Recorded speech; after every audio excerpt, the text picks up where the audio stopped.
The Disney should stop making live-action reboots argument has been beaten to death, right? And although I do have my own personal gripes with the subject, I never gathered my thoughts cohesively enough to make a video about it. And I really didn't want to make a video of me just complaining about something for 10 minutes. But then I saw this tweet, and it got me thinking. Pirates is already a successful franchise, with an installment as recent as last year, and although it may not have been as well received as the previous films, it still made nearly $800 million, over half of its own budget. Rebooting something this soon that still has this much of an impact on modern culture never goes as well as you think. Look what happened to Sony trying to reboot Spider-Man too soon. And as much as I actually like the Garfield Spider-Man, there's no denying that these movies suffered from rushed world building and executive meddling. One could say that this is irrelevant now that Tom Holland is the modern-day web-slinger, but because of the Garfield buffer, we got him very late in the MCU game, and he was kinda dropped into Civil War and went from there. Same with the Fantastic Four. Because of the failed cash cow in 2015, it makes it even more challenging to try to weave how they're going to enter the MCU this late into the production, if they're even going to try to do it.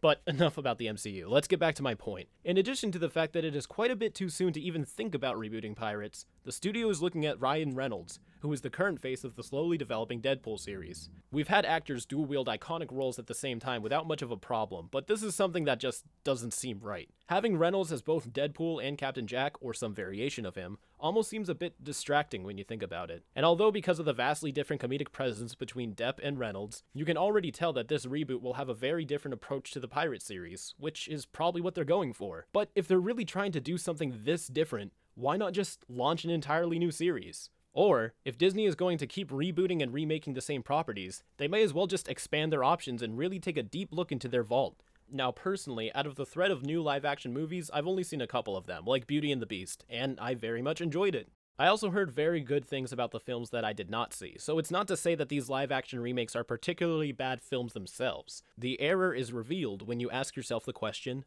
why?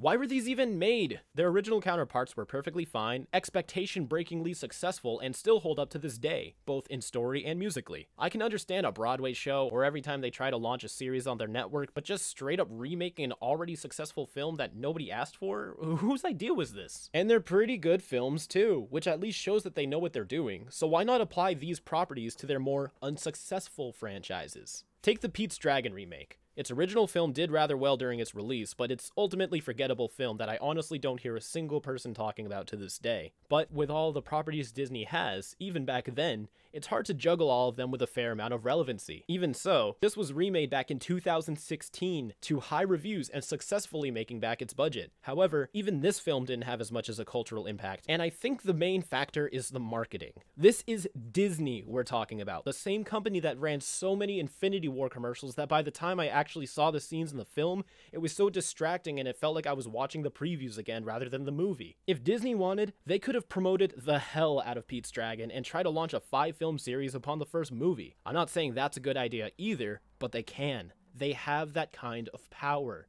So why not apply this power to their more unsuccessful franchises to make all of their properties have at least one solid iteration, expanding their repertoire to the fullest? Now, I don't think the new Lion King movie is going to be bad, honestly, but the original is still good to this day. So why do we need 2 good Lion King movies instead of 1 good Lion King movie and say 1 good Black Cauldron movie?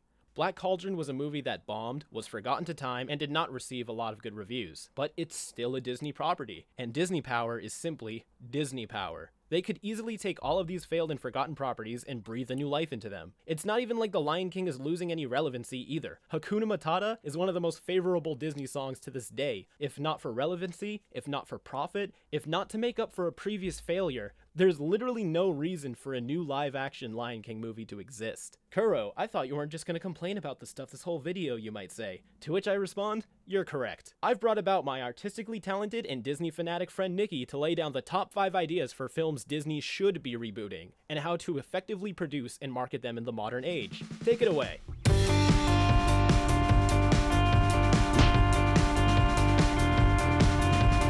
So instead of complaining about how Disney should stop making remakes, because honestly, if you were the company, would you stop making these billion-dollar box office hits that bring money to the bank? Kuro and I thought, hey, why don't they remake the less classically known films instead? We looked at their list of their entire catalog of animated feature films, and we selected a few potential films that Disney should take a look back on. Black Cauldron.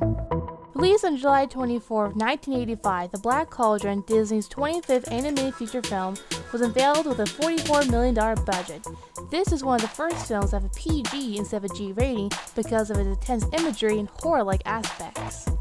In case you guys need a refill in the movie, it's basically about a young pig farmer named Taran who goes on an epic quest to save his fortune-telling pig from the grasp of the Horned King, and with the help of his quirky friends, tries to vanquish a foe with the aid of the Black Cauldron. I promise you, it sounds cooler in the books than in the movie. Speaking of the books, the movie was loosely based off Lloyd Alexander's books, The Book of Three and The Black Cauldron, and some Welsh folklore with mythology for inspiration.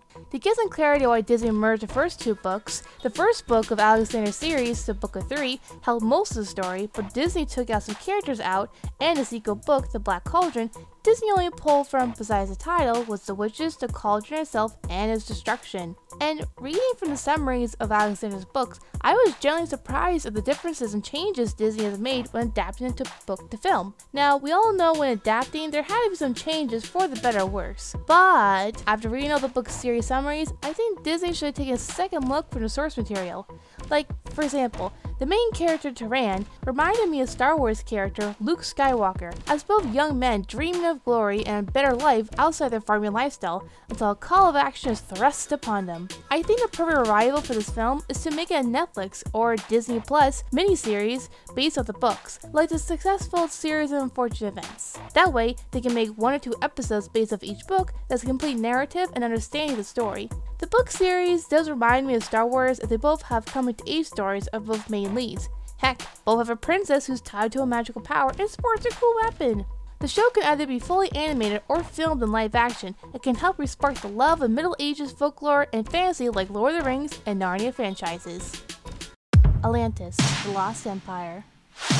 Coming into theaters on June 15, 2001, it produced a hefty $186.1 million at the box office, after a $90 to $120 million budget.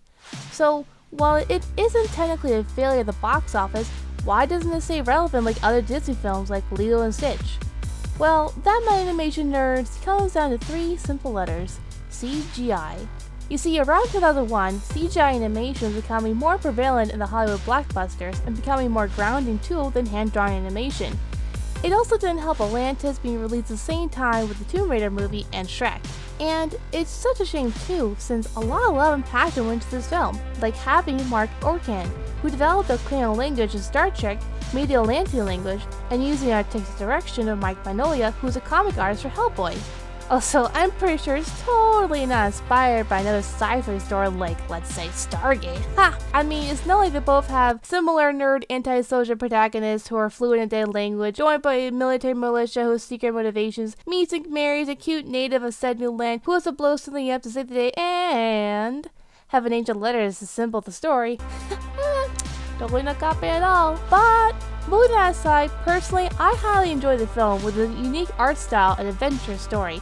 I think it would have done well in the box office if it wasn't for the meme-loving Shrek nowadays and the never-ending video game franchise Tomb Raider.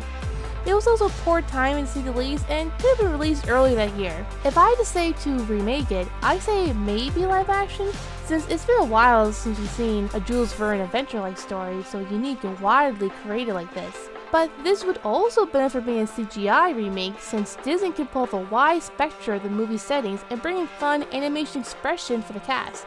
Oh, and definitely keep Mignola's art style in the film. It is top notch. Chicken Little.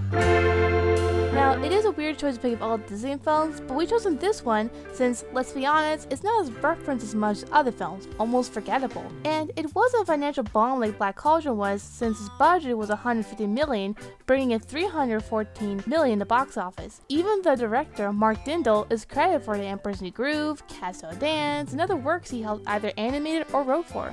So why isn't talked about a lot about today? After viewing the movie recently, I can see why it's not as talked as much. You know, when Aladdin, Genie was making reference jokes, but was integrated into the film and not so much distracting? Well, imagine all his jokes, but in Chicken Little, they are sewn into the entire film, and they're mostly 90s jokes and animal puns. Watching the film today, it's like a poor man's version of Zootopia, and the film doesn't explain why use animals as characters since you can easily replace the film with human actors, and doesn't hurt the story at all. And I'm not really a big fan of the animation since it clearly shows in the characters and settings design is more for 2D animation than 3D. And I guess in theory, why is that? Because Disney selected half of this animation team for the CGI team from the 2D animation staff. So I do appreciate Disney is willing to put the team through training since still in 2005, CGI was not as prevalent as it is today. But it still did not help the film in the long run when it comes to memorabilia and fan service. As ideas for remaking the film, it's hard to pinpoint down since there's not very much you can do here. If anything pops to mind, I can say make it a short for an upcoming movie, or better yet, a holiday themed short, like for Frolic for example. And either touch the animation, or better yet, have it hand drawn as a nice callback to the golden days. Maybe have notable Disney animators animating it. The story could still be a Boy Who Cried Wolf thing, which now that I think about, why is the film called Chicken Little again? But if you guys have any ideas for this particular film, leave it down below for us to read. We'd love to see what you guys come up with. Now, for the final 2 ideas, instead of remaking it into live action or other forms, we decided to recommend 2 films that should be re-released into theaters like they've been doing for the Studio Ghibli films. The first film is Brother Bear, coming out in 2003, and like Chicken Little, it did pretty fair at the box office with a $46 million budget and a whopping $250.4 million at the box office. But it's just slowly been removed from memory and appreciation over the years, since quite frankly it's not as powerful as Lion King, but it's not as gruesome as Black Cauldron. Rather, it's quite tame and rather pleasing film. And personally, I think we need to see this calming and appreciated art of a film like this, since over the recent years we've been getting schlock after schlock of kids films that are just there just to gain money and move on. And that's wrong. We shouldn't treat kids like that, especially impressionable kids and young adults, that this is all they can be catered to. They deserve better, and they can learn from it and get inspired from this film to be greater than they are. Last, and certainly not least, is Treasure Planet. Now, there is a video that's been circling around here which you should watch after ours that perfectly summarizes what Disney missed out on during the time it was released. I think that re-releasing the film in theaters will not only bring in nostalgia people who love the film, but newcomers passerby as well, since it aged well and sends a powerful message about coming of age. Teens and young adults can probably relate to the main lead Jim, as he feels like an outcast and pressured that he has a capability of talent but won't act upon them because he doesn't believe in himself. That's how I see it at least. Your observations might differ, which is okay. Treasure Planet is a very underappreciated film, artistically beautiful and well made for what it is. And re-releasing to theaters like Studio Ghibli movies can really benefit and re-show what Disney what it is today. A company that brings imagination and joy and discovery throughout people of all ages. Thank you, Nikki, for coming onto my channel. You can check out all of her social medias below, and we have a collaboration planned coming out on her channel sometime in the future. You can stay up to date with everything we're up to on all of my social medias, and join the Discord to talk to all my passionate fans. And don't forget, you can donate to our Patreon and have your name featured right here in the video. Until then, keep it fizzy.